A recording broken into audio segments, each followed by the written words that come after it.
अच्छा सर, अब ये भी क्योंकि आप देखिए ना, अब क्लैरिटी आप लेके आ रहे हैं बहुत सारी चीज़ों पर रोशनी डाल के। एक ये भी एक रूमर गर्दिश करती रही, बल्कि अभी पिछले 1-2 दिन से कर रही थी कि एक मुज़ाकरात ये हैं जो यहाँ चल रहे हैं और एक मुज़ाकरात वो हैं जो बुशरा बीबी साहिबा के हवाले से या उनके बैकडोर पर चल रहे हैं। मोहम्मद मालिक साहब ने इसके ऊपर कल पूरा तफसीली एक प्रोग्राम किया और उन्होंने कहा कि कम से कम 3 लोग उनसे राब्ते में थे जो मुज़ाकरात कर रहे थे। इसके ऊपर अब बुशरा साहिबा की तरफ से तो अभी तस्दीक या तरदीद नहीं हुई है, लेकिन आपको लगता है कि उनसे भी कोई मुज़ाकरात हो रहे होंगे? बिल्कुल नहीं जी, बुशरा बीबी का कोई पॉलिटिकल रोल नहीं है, वो हुँ, खान साहब की बेगम साहिबा है, हमारे लिए बहुत काबिल एहतराम वो खातून हैं और सारी पार्टी में उनको एक कदर की निगाह से देखा जाता है, हुँ, उनकी हुँ, कमिटमेंट जो है खान साहब की ज़ात के साथ, वो सब कुछ अपनी जगह, लेकिन उनका हुँ, कोई पॉलिटिकल रोल नहीं है। और लाज़मी बात है कि अगर कोई नेगोशिएटिंग प्रोसेस होगा, तो वो जो पार्टी जिनको खान साहब ने डेज़िग्नेट किया है, जो नेगोशिएटिंग टीम है, उसी के साथ एक बात मैं क्लियर करता जी, जी, जाऊँ यहाँ से ना, जी, बहुत इम्पोर्टेंट हुँ, चीज़ ये है कि एक्चुअली जो बातचीत है, मुज़ाकरात तो उन्हीं के साथ ही हो रहे हैं ना, एस्टेब्लिशमेंट के साथ हो रही है। जैसे कि मैंने अर्ज़ किया कि हुँ, जो प्राइम मिनिस्टर का ऑफ़िस है या स्पीकर का ऑफ़िस है, वो एक पैसेज के तौर के ऊपर काम कर रहे हैं। बाकी वही मुज़ाकरात हमेशा उन्हीं के साथ होते हैं हुँ, जिनके पास ताकत है और इस हुकूमत के पास देने को, लेने को कुछ नहीं है। हुँ, लेने को तो बहुत कुछ है, तो आप डिमांड करेंगे जी कि हमें हुकूमत करने दें, पूरे 5 साल कंप्लीट करने दें, जो हुँ, कि वो कर भी रहे हैं। हाँ, लेकिन वो इनको टाइम नहीं मिलेगा। मुज़ाकरात उन्हीं के साथ ही हो रहे हैं। अब ये नहीं, लोग एक रोल प्ले कर रहे हैं कि जी दोनों तरफ के मैसेजेस जो है उधर का हुँ, मैसेज इधर, इधर का मैसेज अपनी मैसेज बना के उसको ये प्रेज़ेंट कर रहे हैं, लेकिन हकीकत जो है वो इसके बिल्कुल बरअक्स है। जो इंस्ट्रक्शंस हैं सारा कुछ हुँ, वो एस्टेब्लिशमेंट की तरफ से ही आ नहीं, रही हैं। लेकिन रऊफ साहब सर, ये जो आप लोगों ने भी कुछ दिन पहले असल स्टेक होल्डर को शामिल करने की डिमांड रखी थी, तो सर राना साहब ने तो कहा था, राना सनाउल्लाह साहब ने, कि एस्टेब्लिशमेंट ऑन बोर्ड है इन मुज़ाकरात पे, तो फिर क्यों जी हाँ। चाहेंगे कि उनको फॉर्मली भी मुज़ाकरात में बिठाया जाए? ये ज़रूरी क्यों है? मतलब अगर मैसेज कन्वे कर रही है नून लीग बैठ के वुज़रा उनके या उनकी टीम, तो करने दें, आपके मुज़ाकरात तो चल ही रहे हैं। देखिए, राना सना साहब ने भी ये कहा था, जी। ख्वाजा आसिफ साहब ने भी कहा था और हम जानते हैं कि हुँ, वो उन्होंने कहा था कि हम एस्टेब्लिशमेंट को ऑन किए और उन्होंने लिया हुआ है, यही बात मैं कर रहा हूँ। लेकिन मैं आपको बताता हूँ, समझाने की कोशिश करता हूँ अपने नाज़रीन को भी, जी। कि अगर ये मुज़ाकरात कामयाब होते हैं, तो उसमें क्या हुकूमत वक़्त जो है, वो अपनी हुकूमत कायम रख सकेगी? जवाब है नहीं। हुँ, यानी कि मुज़ाकरात की कामयाबी जो है वो जुड़ी हुई है इस चीज़ के साथ अल्टीमेटली कि ये लोग जो हैं मैंडेट जिसका है उसको वापस किया जाएगा और दैट मीन्स कि मैंडेट पीटीआई को दिया जाएगा, दैट मीन्स कि इनकी हुकूमत खत्म होगी।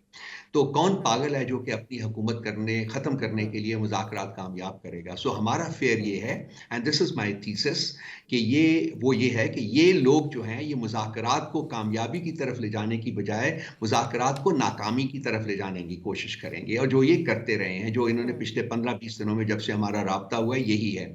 सो one of the reasons why Asad Qaiser sahab ने कहा था कि जी एस्टेब्लिशमेंट को अब सामने आ जाना चाहिए, वो इसलिए है कि जब वो सामने आएँगे तो शायद मुज़ाकरात ज़्यादा बेहतर तरीके से आगे बढ़ सकें, एक क्लैरिटी के साथ आगे बढ़ सकें।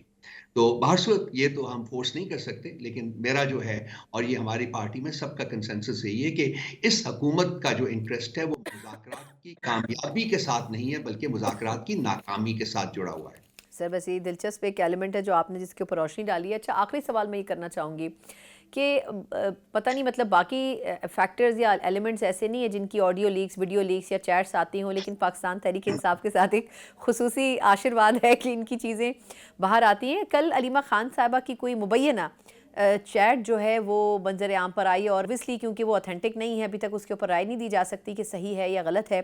लेकिन अगर आपकी नज़र से वो चैट गुजरी हो, तो आपको क्या लगता है, क्योंकि पीटीआई ने इसके ऊपर ऑफिशियली अभी तक कोई जवाब नहीं दिया, कि जिस तरीके से उस चैट में गुफ्तगू की जा रही है अपने सोशल मीडिया के जो उनके आगे जो एम्प्लॉई हैं उनके साथ, तो आपको क्या लगता है, क्या वाकई पार्टी में इस तरह इजारादारी का कोई एलिमेंट या जंग मौजूद है इस वक्त जो चल रही है? देखिए, पहले तो मैं जो आपने कहा है मैं उसको जी। रेप्लिकेट करूँगा कि जब तक ये चीज़ साबित ना हो कि ये हम्म, जेन्युइन है, उस हम्म, वक़्त तक इसके ऊपर कमेंट करना गैर हम्म, मुनासिब है। लेकिन एक चीज़ जो है वो बिल्कुल उसके ऊपर कमेंट किया जा सकता है। ये मेरे साथ भी हुआ था। जब मैं कस्टडी में था तो मेरा टेलीफ़ोन जो है वो भी उन्होंने लिया था और उसके बाद जब मैं बेल आउट हो गया, तो वहाँ फिर आपने देखा कि वक़्तन फ़वक़्तन उसके एक्सर्प्ट्स निकाल के उस फोरेंसिक के ज़रिए और ये मीडिया के ऊपर चलाए गए थे ये कि देखिए रऊफ हसन क्या कर रहे थे, रऊफ हसन ये कर रहे थे, वो कर रहे थे और यही काम जो है वो जो अलीमा बीबी के साथ भी किया गया है। उनका फ़ोन भी इस वक़्त उनकी कस्टडी में है और वो फोरेंसिक के ज़रिए वो इन्फॉर्मेशन जो है वो लीक आउट की जा रही है थ्रू मीडिया। मेरा सवाल ये है कि देखिए as citizens of this country मेरे कुछ राइट्स हैं जो कि कॉन्स्टिट्यूशन जो है वो मुझे देता है और उसमें से एक राइट टू प्राइवेसी भी है। आई थिंक इट्स 14A और समथिंग लाइक दैट तो क्या इस मुल्क में प्राइवेसी नाम की कोई चीज़ ख़त्म हो गई है?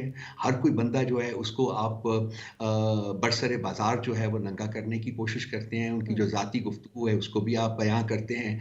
तो ये किस किस कानून के तहत ये किया जा रहा है? किस लॉ के तहत ये किया जा रहा है? और जो प्राइवेसी का जो कॉन्सेप्ट है, जो कि एक बड़ा फंडामेंटल कॉन्सेप्ट है पाकिस्तान के आईन के मुताबिक उसको क्यों वायलेट किया जा रहा है? ये सवाल जो है ये ज़्यादा रेलेवेंट सवाल है, इसको उठाना चाहिए, मीडिया को भी चाहिए कि इसको एजिटेट करें और इनके जवाब लेने की कोशिश करें। ऐसे ऐसे रियासत जो है ऐसे रियासतें चलती नहीं हैं। ऐसे रियासतें चल नहीं सकती। तो मेरा ख़्याल है कि हमें चाहिए कि अपने गिरबान में झाँके देखें कि हम बहुत कुछ गलत कर रहे हैं और हमें चाहिए कि उनको ख़त्म करने के लिए हम फौरी तौर के ऊपर जो भी इक़दामात कर सकते हैं वो करें।